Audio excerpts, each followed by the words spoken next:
tribute to the Suzuki Talent Education Society of Calgary in Alberta, my daughter Nkwanzi and I would like to share a few memories of the journey that we've been on all these years. We call this our Suzuki journey. It began way back when she was 18 months old. We were new to the city and had no friends or people that we really knew.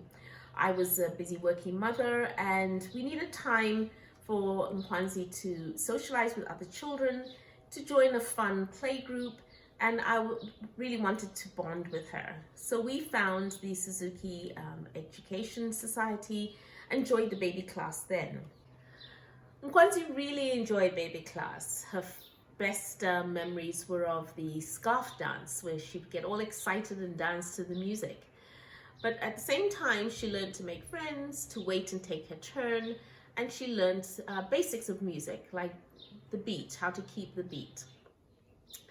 At that time, there was no real intention of progressing to a musical instrument, but we were pleasantly surprised to find that the baby class led to her picking up the violin and taking lessons in the violin. There was no turning back at that point. I remember how excited she was on the very first day that she got a real violin after having practiced on a boxolin for the previous few years. I'd like to introduce my daughter Nkwanzi. Nkwanzi, why don't you tell us about some of your earlier memories of the Suzuki program? One of the earliest memories I think I have is when we used to have group classes every Monday, and they would split us up mostly based on level, and you get to go check the board before your lesson to see what room you were in. That was pretty cool. We also had very upbeat group classes. Sometimes we'd do fiddle tunes, sometimes we'd focus more on repertoire pieces, and I was always really looking forward to playing my first concerto. You know, I'd always see like the older kids in the back play, and I'd have to sit down and do down bow, up bow while they played, but it was definitely a milestone for me playing my first concerto, which I'm pretty sure was a Sights one in book 4. It was very exciting when she picked up the violin and began her lessons. But as a working mother, it was daunting sometimes at the thought that we'd have to practice every day. And it took a while to set up a routine and make sure that we had a regular practice. And it took time too to supervise her. But this all seemed to pay off towards the end as I watched her develop all the important skills of dedication, diligence, and discipline. I also noticed over the time that Nkwanzi developed a genuine appreciation for music. I remember too how particularly excited she was to move on to a new piece after having worked on a previous piece for quite a while. The recitals were also very special times. The children took time to practice and polish a piece and showcase it to the parents, and that was always a proud moment to see how hard they'd worked and the progress that they had made over time. All right, Mom, do you have any favorite memories from this journey? Many. It was 16 years that we were in the program. To call to mind a few, the outreach programs were always great. There was one year that we played outside at the Olympic Plaza in springtime. There were the Christmas concerts at the core. There was a time that we did some fundraising for the tsunami and for the Calgary floods, and that was special. I remember meeting Joshua Bell. I remember taking you to the Symphony for Children at the CPO. There were very many pleasant and happy memories. So in Nkwanzi, we got to go to the Japan Seattle Suzuki Institute on 3 different occasions, and I know these were always special times for you. What do you remember?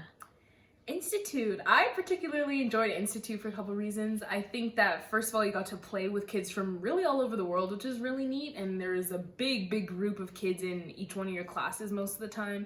Your day was split up almost like school. You had like master classes, which were more one-on-one, and you had repertoire classes, which were always fun.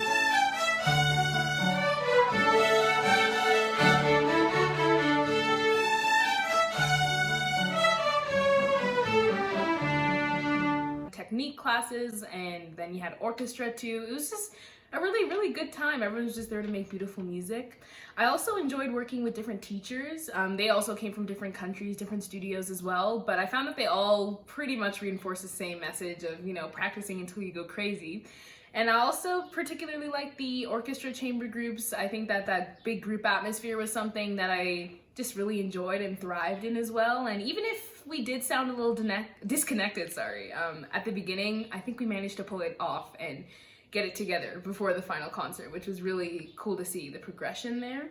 And I also thought it was really cool to look up to some of the bigger kids while I was still young, who were playing, higher books. They were even like reading music before I could, which was always something cool to see, and they were just really good role models.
It has been 16 years since we started on this Suzuki journey and playing the violin. Now you're moving on to university. What do you think you'll miss most? That's going to be a tough list to narrow down. I think first off would be the friendships and the close-knit community.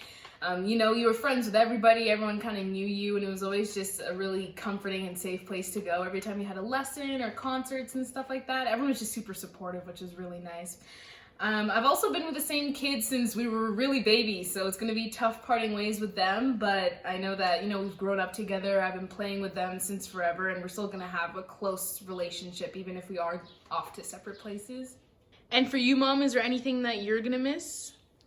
Well, when we started out, I was looking for a way to spend time with you, and I was looking for friends for you to link up with.